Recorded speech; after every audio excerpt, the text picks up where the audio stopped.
Good morning, dear students. Welcome to Sanskrit class. Today, chapter 12 again continues. Slok number 6, 5th, 6th, 7th. We discuss slok number 5th and 6th about slok explanation. There is 4 lines and we learn. First is सत्यम तपो ज्ञान महिंसतां च विद्वत् प्रणामं च सुशीलता च एतानि यो विदधाति स विद्वान् न हि एकपक्ष विहगः प्रयाति. Last line is the moral and example.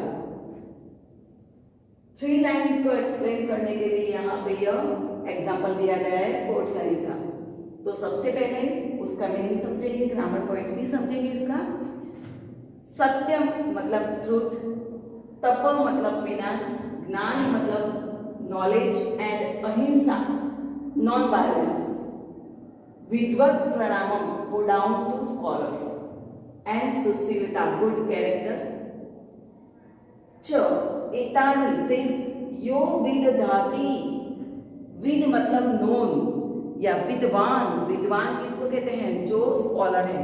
मतलब इस संस्कृत में अगर हम समझेंगे तो विद मतलब नोन एंड वान मतलब एक्सेप्ट, जिसने वेदों का अध्ययन किया हुआ है, जिसने वेद को पढ़ा है, वेद का नॉलेज, वेदों का नॉलेज जिसने और किया है, समझा है, उसे विद्वान कहते हैं. तो डेफिनेशन उसकी विद्वान है, विद्वान. तो यहाँ डेफिनेशन की गई है कि विद्वान किसे कहेंगे? तो जिसमें ये सारे वर्चुस है, जो सत्य बोलता है, तप करता है, जिसके पास नॉलेज है, जो अहिंसा वाली है, जो विद्वानों को प्रणाम करता है, और शील मतलब सुशील, शील मतलब कैरेक्टर. तो ये 6 वर्चुस जिसमें है उसे विद्वान कहेंगे. इसमें से किसी एक वर्चुस का भी एक्शन होना विद्वान नहीं कहा जा सकता. जिस पर्सन ने तप किया है, मतलब बहुत ही मेहनत की है कोई कार्य सिद्ध करने के लिए, उसके पास नॉलेज है, वो नॉन वायलेंस भी है, स्कॉलर्स को प्रणाम भी करता है, गुड कैरेक्टर का भी है, पर वह सत्य नहीं बोलता, वह सच नहीं बोलता, हमेशा असत्य का उच्चारण करता है, तो उसे विद्वान नहीं कहा जा सकता. तो उसी तरह से सत्य को, अगर वह सत्य बोलता है, ज्ञान है, उसमें अहिंसा है, विद्वान प्रणाम करता है, सुशीलता है, वह तप नहीं करता, तो भी वह विद्वान नहीं है. मतलब कि यहाँ जो 6 क्वालिटीज दी गई है, उस 6 क्वालिटीज में से किसी एक का भी एब्सेंट होना वह कैपेबल ही है. इसको मैं आपको समझाऊंगी. 6 क्वालिटीज मतलब आपके 6 subjects, math, science, SS, English, Sanskrit, Gujarati, मतलब ऐसे हम समझ लेते हैं. तो अगर आपको 9th स्टैंडर्ड पास करके 10th में जाना है, ठीक है, तो आपको सभी एग्जाम, सभी सब्जेक्ट की एग्जाम देनी पड़ेगी और सभी में पास होना जरूरी है. अगर आप किसी भी एक सब्जेक्ट का टेस्ट नहीं देते हो, एग्जाम नहीं देते हो, तो आप पास नहीं हो सकते. अब समझ में आपको कि विद्वान किसे कहते हैं. आप नेक्स्ट स्टैंडर्ड में नहीं जा सकते. तो ये 6 क्वालिटीज मतलब 6 सब्जेक्ट है और वह नेसेसरी है, उसको पास करना है. मतलब विद्वान होने के लिए सारे गुण होने आवश्यक है. आपको 10th में जाने के लिए सारे सब्जेक्ट के एग्जाम देनी जरूरी है, उसमें पास होना जरूरी है. तो यह बात यहाँ बताई गई है और उसको समझाने के लिए बहुत अच्छा एग्जाम्पल दिया गया है. ही एक पक्ष, सुनती है यहाँ पे, एक पक्ष मतलब वन विंग, विहगः का मतलब होता है खगः, पक्षी, बर्ड, प्रयाति present tense third person singular, टीतः अंति, किसी भी बर्ड को उड़ने के लिए, उसको आगे बढ़ने के लिए या जाने के लिए 2 विंग कंपलसरी जरूरी है. अगर उसमें दोनों विंग में से किसी एक विंग में भी अगर उसको घाव लगा है, कट गई या कुछ हुआ है, तो वह नहीं उड़ सकता, या उसके पास ओनली 1 विंग है तब भी वह उड़ नहीं सकता. तो यह उसकी विंग है, 3 करके पॉइंट अगर उसकी विंग बना दे विद्वान की, तो अगर इनमें से कोई भी एक पॉइंट नहीं है तो वह उड़ नहीं सकता, मतलब उसको समझाने के लिए बर्ड का एग्जाम्पल दिया गया है। तो आपको बहुत अच्छी तरह से समझ में आ गया होगा। इसका ट्रांसलेशन हम देखेंगे। बहुत सिंपल याद रखना है कि जैसे हमारे सारे सब्जेक्ट को हमें पास करना कंपलसरी है, तो विद्वान की डेफिनेशन यहाँ दी गई है। स्कॉलर किसे कहा जाता है? तो स्कॉलर उसे कहा जाता है जिसमें ये सारी क्वालिटीज हो। इसका एक क्वालिटी का भी एब्सेंट होना वह नहीं कहा जा सकता। तो उसको देखेंगे हम। सत्यम का मतलब होता है ट्रूथ, तपः फिनांस ज्ञान नॉलेज, अहिंसा नॉन वायलेंस, विद्वान प्रणामम रिस्पेक्ट टू द स्कॉलर्स या बो डाउन टू द स्कॉलर्स, प्रणाम मतलब बो डाउन, और सुशीलता गुड कैरेक्टर और goodness. One who does not all things is the real scholar, मतलब यह सारे जिसमें हैं वह रियल स्कॉलर है। और लास्ट लाइन को समझाया है, really the bird with one wing can not fly, अगर बर्ड के पास वन विंग है तो कैन नॉट फ्लाई। इस लाइन को देखे आपको श्लोक एक्सप्लेनेशन का पूछा जाएगा। मोस्ट आईएमपी है ये श्लोक अर्थ विस्तार के लिए, ठीक है। अब सेकंड देखेंगे, यहाँ पे जो है 6 कास्थादग्नि जायते मध्यमानात्। मध्यमानात् मतलब अगर हम प्रयत्न करते हैं। जायते प्रेजेंट टेंस का रूप है, आत्मनेपद का, आत्मनेपदी है। ते अंते थर्ड पर्सन सिंगुलर है। भूमिस्तोयम खन्यमानात् ददाति, दददद मतलब कि ती तहंती present tense third person singular. भूमिस्तोयम यहाँ पे संधि है, स विसर्ग संधि होगी। भूमि प्लस तोयम, तोय मतलब वाटर, अंब जलम पय सलिलम सारे तोयम शब्द का मीनिंग है। खन्यमानात् digging खोदना। सोत्साहना एंथुसियास्टिक मैन। न अस्ति असाध्यम, यहाँ पे भी संधि है, न प्लस अस्ति प्लस असाध्यम इम्पॉसिबल। नराणाम मनुष्याणाम ह्यूमन बीइंग्स, जो एंथुसियास्टिक मैन है उसके लिए कुछ भी इम्पॉसिबल नहीं है। गुजराती में कहावत है, कारा माथानो मानवी धारे ते કરી શકે, કારણ કે ઉત્સાહી છે, मेहनत करे છે, परिश्रम करे છે।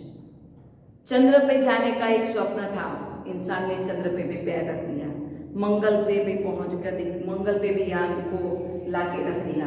तो जो अगर वह करना चाहे वह करके रहता है, उसके लिए उसका जरूरी होना है सोत्साहना, एंथुसियास्टिक उत्साह होना चाहिए, और उस उत्साह को राइट वे मिलनी चाहिए। मतलब यह लाइन कही गई है, मार्गारब्धा सर्वयत्ना फलन्ति पीतवन्ति, प्रेजेंट टेंस का रूप है, अन्य पुरुष बहुवचन का रूप है। सर्वयत्ना ऑल एफर्ट, मार्गारब्धा राइट वे, अगर आपको सही दिशा मिल जाए तो आपके किए हुए प्रयत्न फ्रूटफुल होते हैं, उसमें आपको सक्सेस मिलती है।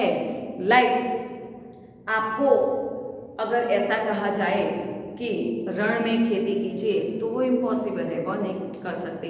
पर अगर आपको एक अच्छी उपजाऊ जमीन दी जाए और कहा जाए कि इसमें आप यह पाक लीजिए, यहाँ पे खेती कीजिए और यह उत्पादन कीजिए, तो आप कर सकते हो, उसमें अच्छा उत्पादन हो सकता है।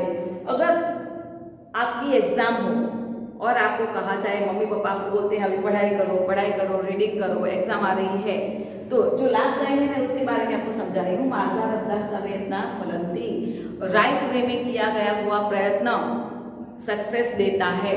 तो इसका आपको समझाने जा रही हूँ कि अगर आपको पढ़ाई करने के लिए कहा जाए, एग्जाम के रिलेटेड पढ़ाई करनी है, तो आपको क्या पढ़ना पड़ेगा? पढ़ तो रहे हो आप, पर क्या पढ़ रहे हो? न्यूज़पेपर पढ़ रहे हो, नॉवेल पढ़ रहे हो, या कुछ धार्मिक ग्रंथ पढ़ रहे हो, या आपकी टेक्स्ट बुक पढ़ रहे हो। इम्पोर्टेंस यह है।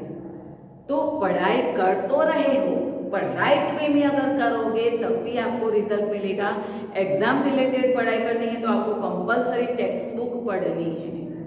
और केबीसी के लिए तैयार कर रहे हो, अगर आपको केबीसी में पार्ट लेना है तो आपको जनरल नॉलेज की बुक पढ़नी होगी, ठीक है। तो आप कौन से वे में कार्य कर रहे हो, तो वही आपको फ्रूटफुल देता है, मतलब रिजल्ट अच्छा देता है। तो यहाँ पे बहुत अच्छा यह श्लोक है। फर्स्ट और सेकंड में एग्जाम्पल दिया गया है, और जो बात कही गई है वह थर्ड और फोर्थ लाइन में है। फर्स्ट एग्जाम्पल है, यहाँ पे संधि है कास्थात, तो संधि इस तरह से आएगी, पंचमी विभक्ति होगी काष्ठात प्लस अग्नि। जैसे कि लकड़ी में अग्नि है, मैं आपको कोई लकड़ी दिखाऊं, लाइक इस लकड़ी में अग्नि है, छुपी हुई है, यह मैं बोलूं तो सही होगा या गलत? सही है। इसको मैं रब करूंगी, अगर मैं जंगल में फंस जाती हूँ, मेरे पास माचिस नहीं है और मैं 2 लकड़ियां लेके उसको बहुत सारा रब करूंगी तो उसमें से अग्नि उत्पन्न हो सकता है। जैसे हमें कई बार सुना गया है कि अफ्रीका में अभी आग लग गई थी, जंगल में बहुत सारे पशु पक्षी और उसकी हत्या मतलब मर गए थे, तो वहां कौन आग लगाने गया था? कोई नहीं। जैसे बहुत सारा पवन आता हो, लकड़ी जो वृक्ष है उसकी डाली एक साथ घिस जाती है तो इससे आग उत्पन्न हो जाती है।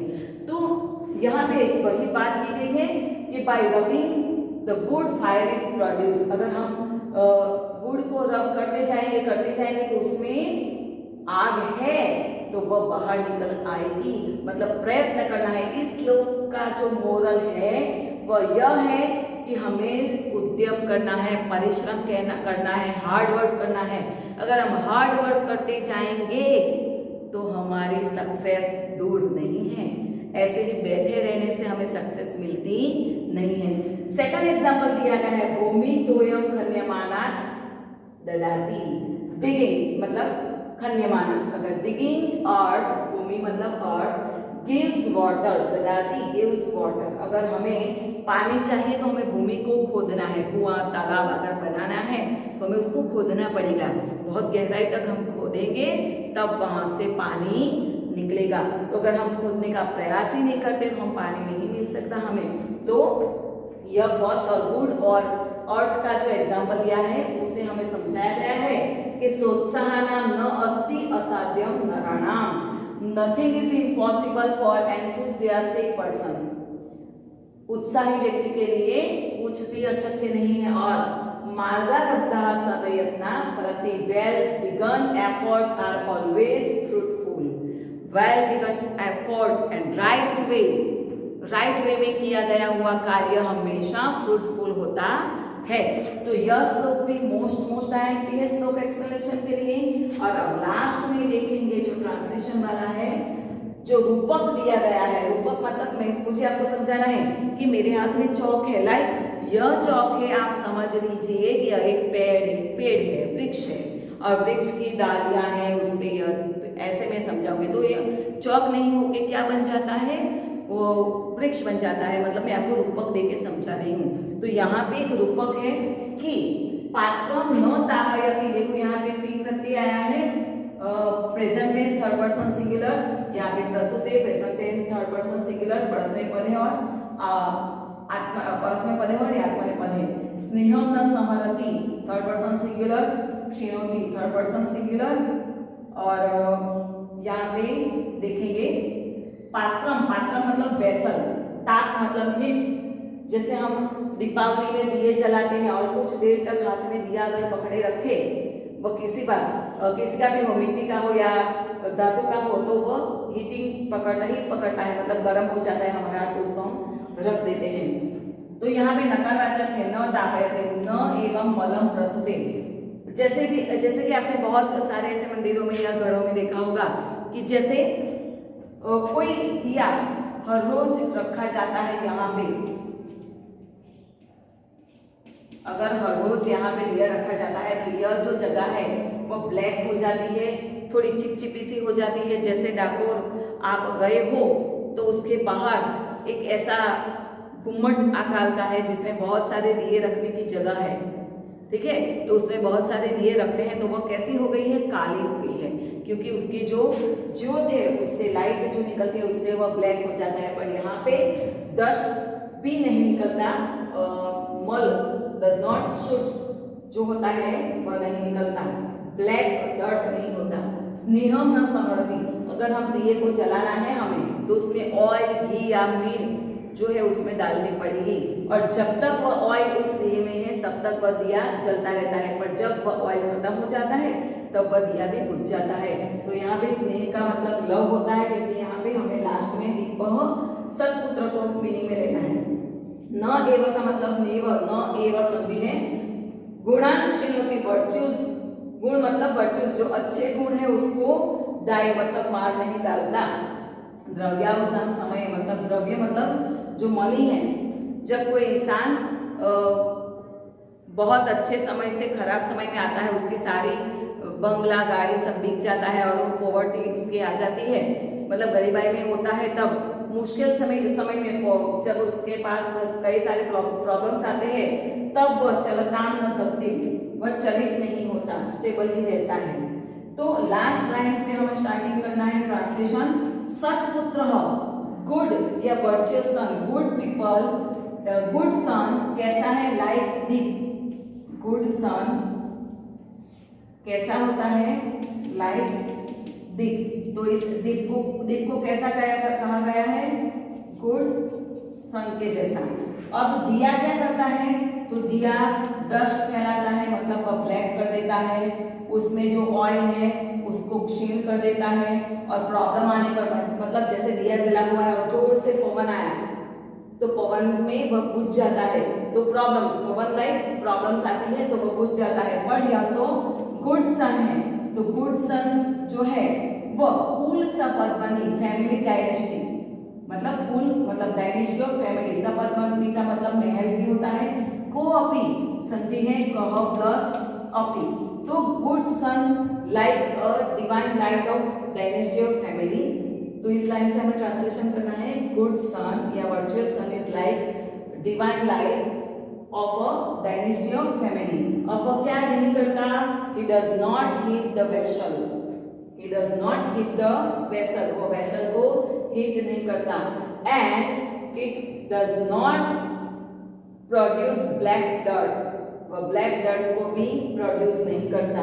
स्नेहम न सहरति, he does not use to oil all the oil मतलब स्नेह, वो सारे अपने प्रेम फैमिली के लव को उसका मिसयूज नहीं करता, मतलब उसका कोई गैर फायदा नहीं उठाता। और न गुणान क्षीणोति, does not move virtues and poverty, मतलब जब वह मूव नहीं करता, जब अपने लाइफ में कोई पॉवर्टी आती है, प्रॉब्लम्स होता है, तो किसी भी प्रॉब्लम्स में उसके पास पैसे नहीं होते, घर में कोई प्रॉब्लम है, पैसे की कमी है, तो वह चोरी करने नहीं चाहता, मतलब उसके जो अच्छे गुण हैं उससे वह मूव नहीं होता, और गरीबाई में भी वह चलित नहीं होता। तो इस तरह से when problems come, पात्रम न तापायति, तो हमें ट्रांसलेशन लास्ट लाइन से स्टार्ट करना है। The virtuous son is like a divine light of family of dynasty, he does not hit vessel, he does not produce black dirt, he does not use to all oil, and does not move to virtues and when problems come and stable in his life. So बहुत ही simple तीनों श्लोकास है, इसका बहुत importance हमने देखा कि first में जो है विद्वान स्कॉलर ह्यूमन बीइंग है उसके डेफिनेशन की दी गई है कि कैसे वर्चुअस उसमें होने चाहिए। सेकंड में importance of hard work and enthusiastic people and nothing is impossible, and third is like virtuous son like deep, मतलब जो है गुड पर्सन डिवाइन लाइट के समान है इन कुल सपत्मनी में एंड फैमिली डायनेस्टी, अपने लाइफ अपने फैमिली में वह अगर गुड पीपल है तो वह दिए के समान है, जैसे अंधेरे को दूर करके एक दिया उजाला फैलाता है, उसी तरह गुड सन जो होता है वह अपने फैमिली का नाम रोशन करता है। लाइक राम और रावण दोनों अपने फैमिली का नाम किस तरह, एक ने नाम रोशन किया और एक ने नाम बिगाड़ा है। तो अच्छे पुत्र बिन नसीब से पेरेंट्स को मिलते हैं जो अपने फैमिली का नाम रोशन करते